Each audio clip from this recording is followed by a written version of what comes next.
Hello and welcome to D-Pad Delegations, the show where I talk to people about what else? Video games. And today, sitting in the captain's chair, I have Evan Massie from Victorian Clambake. He developed the highly entertaining nautical adventure which I covered in my last Steamin Through, The Caribbeansail. And now, he's working on another game in the form of a 2D platformer with Captain Blacksword. But enough with the introduction. How are you doing, Evan? Ahoy there, lads. I'm doing well today. How are you, Peyton? I'm feeling pretty good getting to sit down and talk with you. Thanks for coming on the show. Thanks for having me. Alright, you ready to dive into some questions? As long as you don't throw me overboard, sure. From the name of your studio to the games you've put out, I have one question above all others. Why pirates? That has been my lifelong passion. I am self-described as a nautical enthusiast, and the people who know what I mean by that are few and far between, but when I find them, they immediately love what I'm making. I think when I was really little, I just spent way too much time enjoying pirate games on my computer. Started with I Spy, Treasure Hunt, and Imaginext Pirate Raider, and playing with pirate toys, and loved all the Mega Bloks pirate toys. And my parents got me a book on pirates, and I was obsessed with it and learned all the facts about it. And then one day they did an intervention, and they were like, Evan, you gotta stop with all the pirate stuff. You realize they're criminals, right? You can't grow up to be a pirate. And I beg to differ. And what about your company name and logo? How did you come up with them? I made the logo before I had the name. And the name came about by me looking for something that would represent my 6-year effort that never is getting released. It was going to be a steampunk game, so it was Victorian in theme. It was piratey, and it was a potential name for the game. The game still doesn't have a title. We just call it Steampunk Brand X. And I was thinking, okay, Victorian games. What's another word for game? And I was going through a thesaurus and found Clambake. I'm like, Victorian Clambake. That's ridiculous. I love that. Nobody's going to take that. I don't have to worry about that domain getting purchased. And then 6 years later, nobody bought the domain, so I got it. And it's complicated to say all of that, so I'm usually just it's piratey and it's bombastic and memorable. Yarr. Now, let's talk actual development. Do you have a team at Victorian Clambake, or do you work alone? I am a solo developer for the most part, but I do work with Anchor Smashed and Captain Blackett, and he's a fantastic metal artist who made a fan song about my game. I listened to it and immediately paid to get a license for it, and he did the soundtrack for Shell Shuffle, which is a game in early access on Steam that may or may not get finished someday by us. And he's also helped me with a few other tracks for the videos I make on my YouTube channel and some other stuff. I also have a friend named The Cartographer, and he's a graphic designer. He worked with me to create the art for Shell Shuffle, and he's constantly consulting me and talking every night with me about I don't like that feature. I think that one's good. I don't think people other than you will understand what you're talking about here, so he helped keep me grounded. But for the most part, it's run by me, programmed. I do the sound design. I do all the art. Pretty much a one-man team. How long have you been making video games?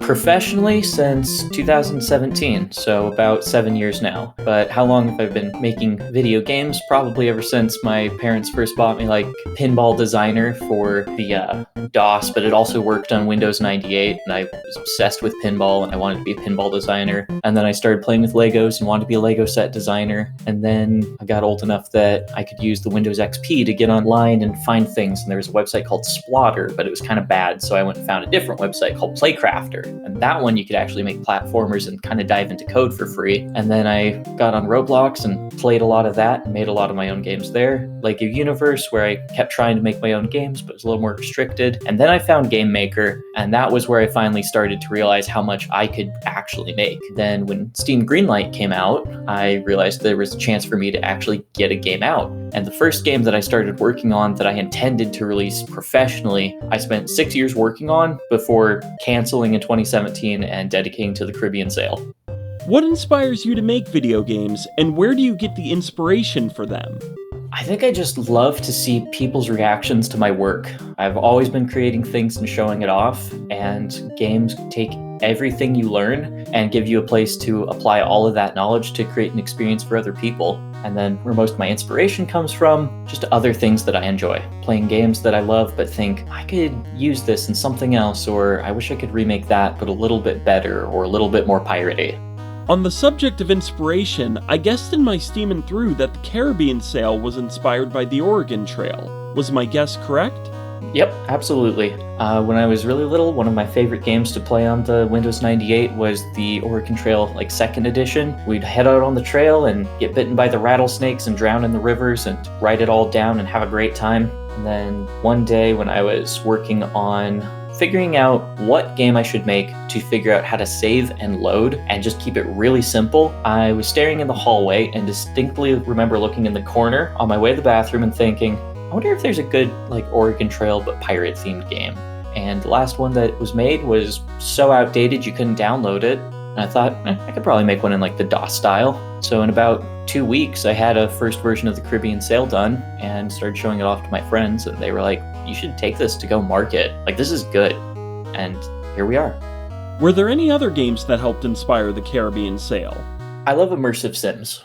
So even though it doesn't really show in the gameplay, or I should say it doesn't show in the art style, I think in the design philosophy, games like Dishonored, Deus Ex, and Prey 2016, all of these games played a major role in me getting the concepts behind say yes to the player. If they want to do it, let them. Create something to find. If you're going to go somewhere and explore, make something worth seeing there. Create unique content for all of the different places you can. And it's the attention, that detail that makes a world come to life. It's not just the big things and the fantasy. It's trying to make you feel like you're actually grounded in a real world with living characters that all have their own goals and hopes and dreams and interpersonal conflicts. And try to mix that with a little bit of Sid Meier's Pirates, having different factions. And I always had the idea that if you were a pirate in actual history, you didn't just raise the black flag and fight everybody on sight, you try to trick them and fool them with the flags of different nations. I wanted a game that actually did that, and mine is the first one I know of that's done it. It sounds like you really value games which place a lot of emphasis on creating a proper world for the player to explore.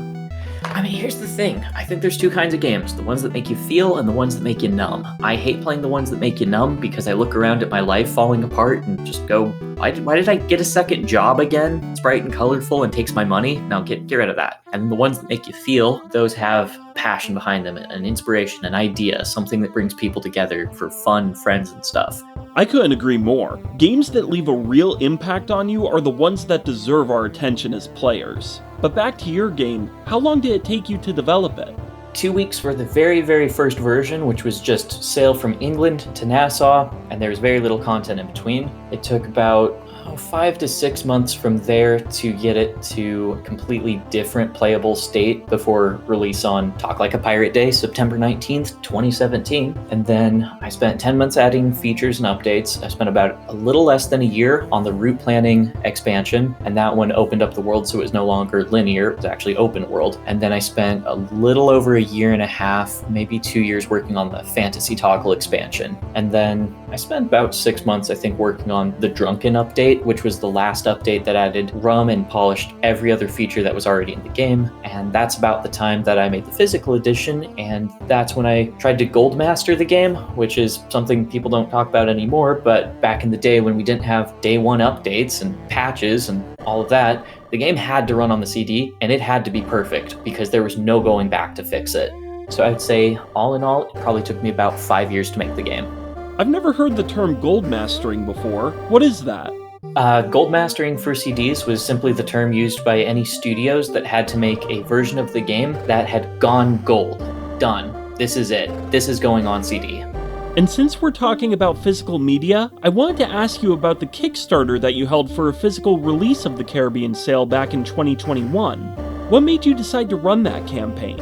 I wanted something physical that I could actually hold, because sometimes, especially older people would ask, what does that mean? You're a game developer? So you make games, like board games? It's like, no, not like board games. And they're like, oh, like video games, like computer games. And I'm like, yeah, that's kind of it, but I don't think you know what I mean when I say software. There's nothing to hold, there's nothing to show off, and I hate that physical media has pretty much died. When I was little, one of my favorite things to do was go to like a half-price bookstore or a game retailer, and you could actually look at everything on the shelf. It wasn't all about what gets all the promotional space on your page or who has the loudest advertisement. The developers would have to come out and show off their games and beg you pretty please that maybe if you played like the first 3 levels of the game for free in a demo, that you'd give us your money and play the rest of the game. So a lot was lost when we changed over to software only, and I want something that people can hold on to, because when Steam is my distributor, I love that they've given me a platform and a place where I can actually sell it,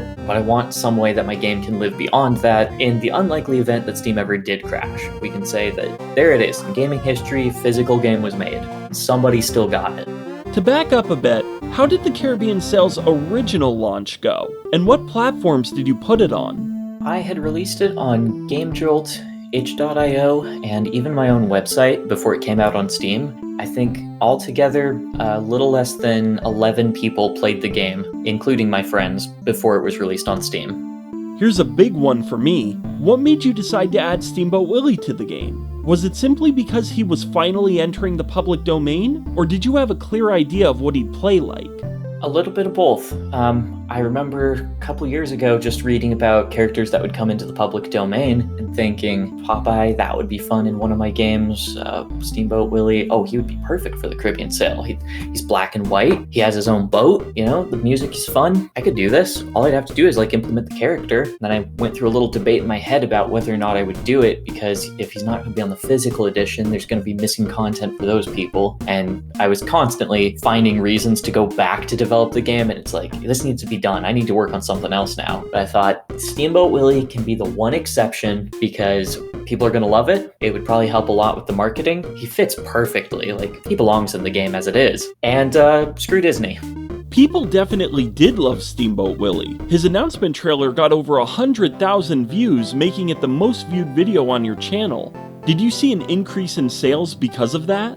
Oh yeah. I think that the main reason it succeeded so well was it coincided at the same time with the tail end of the Steam Winter Sale. And just a hot tip for anybody who wants to release a game, you will make almost all of your sales when your game is discounted.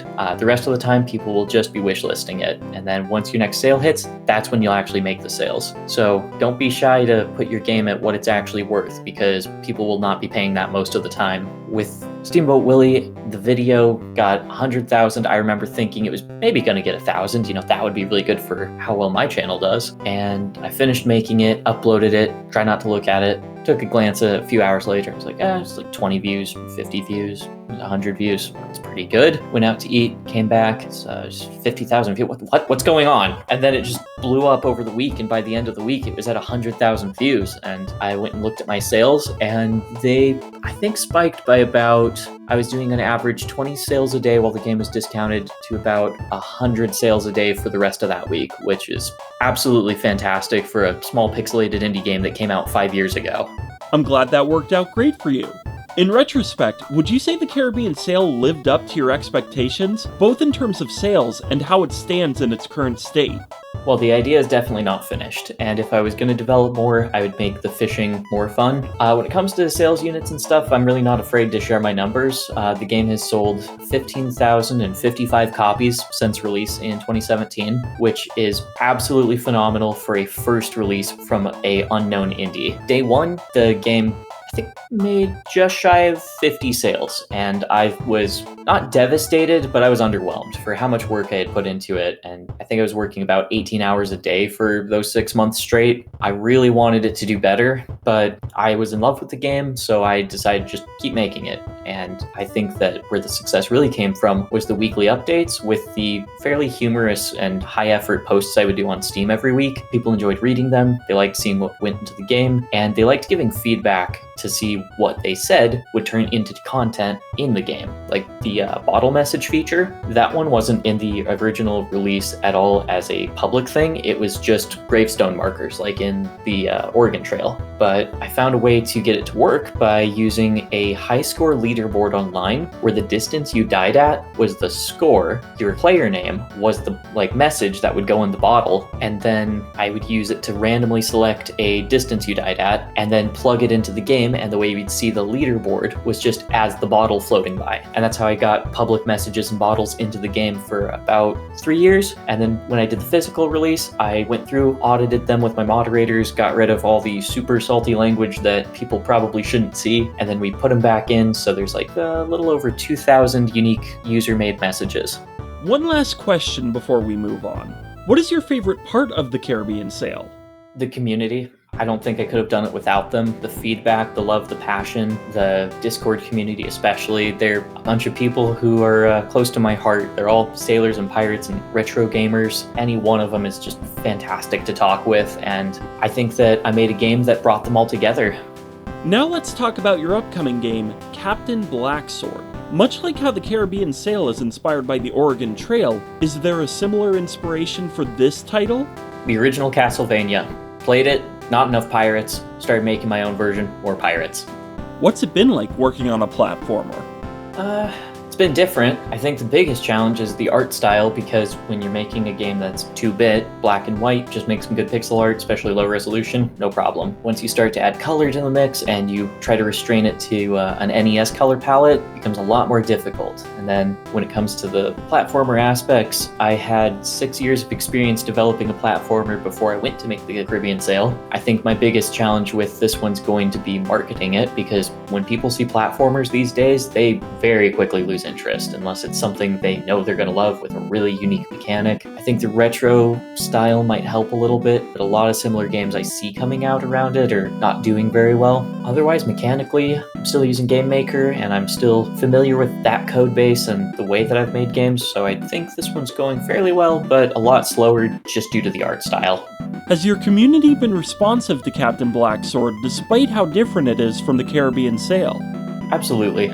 I think that we're not going to make the same sales day one that the Caribbean Sail sees now on a sale day, but I think we're going to do a lot better than the Caribbean Sail did on day one, almost exclusively because I have a community that loves nautical retro games, and then partially because I'm not going to release it until I have a lot of wish lists for it. What sort of platformer is this game going to be?